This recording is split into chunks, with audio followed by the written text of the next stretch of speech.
প্রত্যেকটা ছবির লস। 1.5 কোটি টাকার ছবি ছিল প্রিয়তমা, কম বাজেটের ছবি, টাকাটা তুলতে পারছে এবং কিছু টাকা লাভ করছে। তারপরে যতগুলো ছবি রিলিজ হয়েছে, একটা ছবির চালান উঠে নাই, একটা ছবির টাকা উঠে নাই। এটা আমি আমার মুখের কথা না, ওই সমস্ত প্রডিউসারদের কথা। বরবাদ আমি বললাম না, হ্যাঁ, এখন তো আপনারাই সাক্ষী, উনি তো নিজেই বলতেছে এখন। ঠিক আছে, মার্কেট তো ছোট।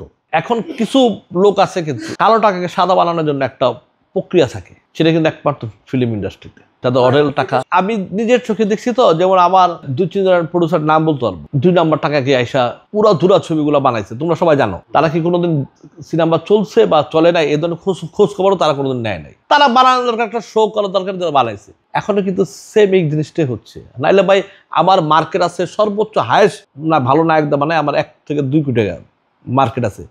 আমি কেন 20 কোটি টাকা ছবি বানাবো? আমি কেন 15 কোটি টাকা ছবি বানাবো? আমি কেন 16 কোটি টাকা ছবি বানাবো? আমি কেন 10 কোটি টাকা ছবি বানাবো? আমি কেন 7 কোটি টাকা ছবি বানাবো? মার্কেটটা আসেই 2 কোটি টাকার ছবি। তো এর মানে কি বুঝায়? এটা ইন্ডাস্ট্রির অবস্থা তো একদম নাই। ইন্ডাস্ট্রি তো এখন একদম সুন্দর কোটায় নিয়ে আসে। ইন্ডাস্ট্রি কোনো উন্নত নাই, ইন্ডাস্ট্রি কোনো ছবি নাই, ইন্ডাস্ট্রি কিছু নাই। আর এখন তো ইন্ডাস্ট্রিটা টোটালি নষ্ট হয়ে গেছে।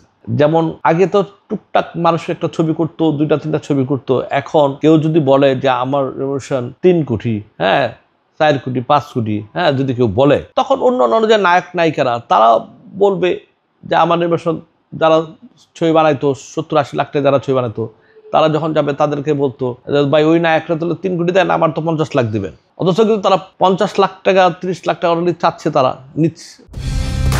কালার এক্সপার্ট, জর্জ স্যাপ এবং মাইল্ড অন হ্যান্ডস টেকনোলজি সমৃদ্ধ অরিক্স ক্রিস্টাল ওয়াশ আপনার লন্ড্রি এক্সপার্ট। আমি তো তাদেরকে বলি যে যারা বানাইতেছে তারা কি ওই নায়কদেরকে দিয়ে কি 5 লাখ টাকা উঠাইতে পারছে এই পর্যন্ত? ওই নায়করা দিয়ে যে যারা কাজ করতেছে 2-3 জন, কত সর্বোচ্চ হাইস্ট যদি ওদেরকে দিয়ে ছবি বানায়, হয়তো সমস্ত সবকিছু কালেকশন সবকিছু মধ্যে 50-60 লাখ টাকা তারা পায়। এটাও পায় কি টেলিভিশন, ইউটিউব ডিজিটাল লাইট বিক্রি করার পরে, হ্যাঁ। আর যে নেয় 2 কোটি 3 কোটি, তার ছবি তো 8-9 কোটি লস সবসময় থাকে। কিন্তু ওই পাবলিক এখন হল নাই, কিছু হল হয়েছে, কিছু সিনেপ্লেক্সে পাবলিক যায়, আর মানুষ যাবে কোথায়? দেখার পরে এমনি তো হলের সংখ্যা কমলে, সিনেপ্লেক্স সংখ্যা কমলে, তখন হলে উচ্চ দর্শক মানুষ মনে করে আহারে এই হলে এত 4 দিন টিকিট নাই, 5 দিন টিকিট নাই, 6 দিন টিকিট নাই, তুমি জানো ছবি কি চলতেছে। আসলে না, সারা বাংলাদেশের ছবি যখন রিলিজ হইতো তখন যদি এইভাবে হইতো তাহলে বুঝতাম ঠিক আছে। এই 10-15টা হলে এইভাবে চলে, এতে চালানো রইতে লাগে কমসে কম 2 থেকে 3 বছর। তো ছবি চলে 2 সপ্তাহ, হ্যাঁ। এই যে লাস্টে যে বরবাদ আমি বললাম না, হ্যাঁ, এখন তো আপনারাই সাক্ষী, উনি তো নিজেই বলতেছে এখন। ঠিক আছে, এই যে প্রত্যেকটা ছবির লস। ঠিক আছে, খালি 1.5 কোটি টাকার ছবি ছিল প্রিয়তমা, এই 1.5 কোটি টাকার কম বাজেটের ছবি, টাকাটা তুলতে পারছে এবং কিছু টাকা লাভ করছে। তারপরে যতগুলো ছবি রিলিজ হয়েছে, একটা ছবির চালান উঠে নাই, একটা ছবির টাকা উঠে নাই। এটা আমি আমার মুখের কথা না, ওই সমস্ত প্রডিউসারদের কথা। ঠিক আছে, তো ওই হিসাবে এখন মার্কেট তো ছোট।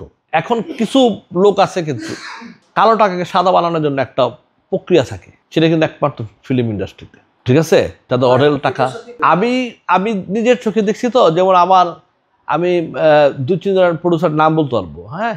যেমন তারা 2 নম্বর টাকা কি আইসা পুরো ধুরা ছবিগুলো বানাইছে, তোমরা সবাই জানো, আইসা বানাইছে। তারা কি কোনোদিন সিনেমা চলছে বা চলে নাই এ ধরনের খোঁজ খবরও তারা কোনোদিন নেয় নাই। তারা বানানোর দরকার, একটা শো করার দরকার, তারা বানাইছে। এখনো কিন্তু সেম এই জিনিসটাই হচ্ছে। নাইলে ভাই আমার মার্কেট আছে সর্বোচ্চ হায়েস্ট না, ভালো নায়ক মানে আমার 1 থেকে 2 কোটি টাকা মার্কেট আছে।